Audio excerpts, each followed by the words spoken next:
La ley seca o era de la prohibición. La ley seca o prohibición es un periodo entre 1920 y 1933 en que se estableció en la enmienda 18 de la Constitución.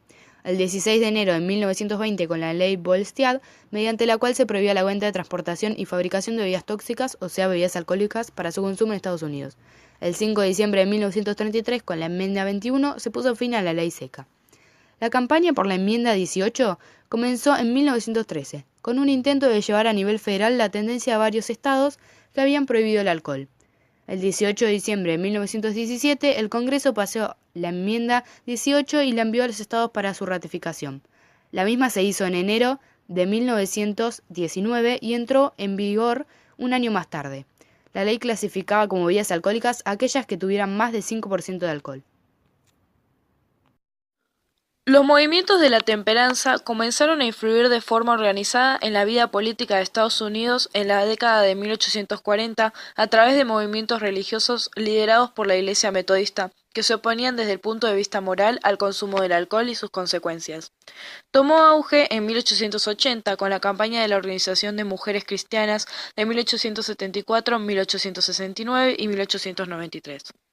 El movimiento de cariz religioso en realidad estuvo basado en condiciones políticas y sociales. Estuvo unido a la lucha por el sufragio de las mujeres quienes carecían de poder político y canalizaron sus luchas sociales a través de las iglesias, como señala el editor y periodista Daniel Okrent.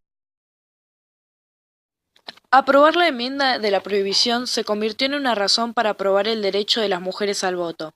También otros grupos como el Ku Klux Klan verían la prohibición del alcohol como un pretexto para atacar a los negros y un argumento más para acusarlos de mala conducta y penalizarlos.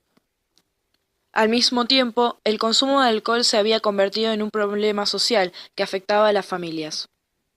Según las estadísticas de la época en 1830, los estadounidenses mayores de 15 años consumían el equivalente a 7 galones de alcohol puro al año, unos 3 tragos diarios.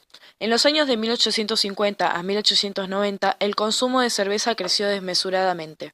El número de tabernas aumentó de 100.000 a 300.000 entre 1870 y 1900.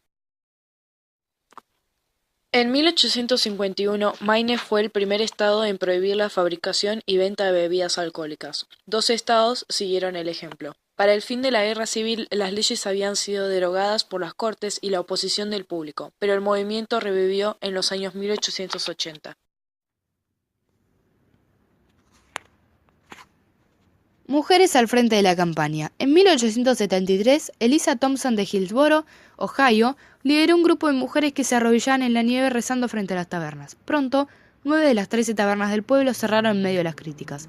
La táctica se extendió a otros lugares con las mujeres al frente.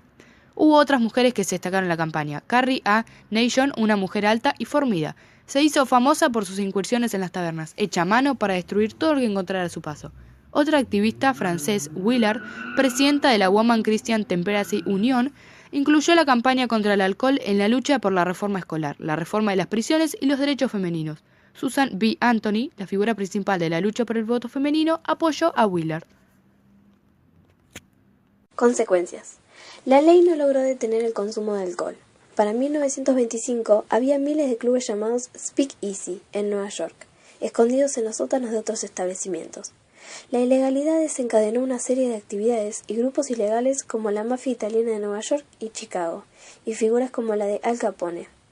Se extendió el control policial a través de informantes y escuchas telefónicas.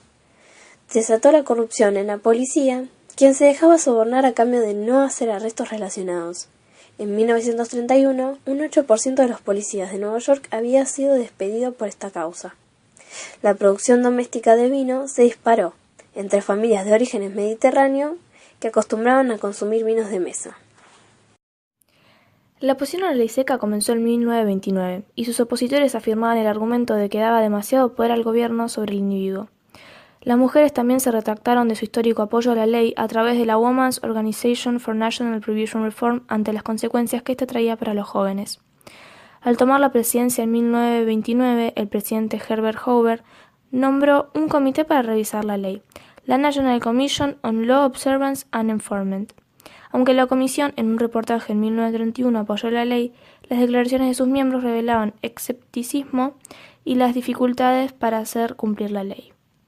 En 1931, en medio de la Gran Depresión de su crisis económica, la producción de alcohol era una esperanza para crear empleos y ganancias. La industria del alcohol era la séptima industria antes de la prohibición. En 1933, el Congreso adoptó la Enmienda 21, apoyada por el 73% de los votos. Susan Anthony y el voto de la mujer, foto de la Biblioteca del Congreso.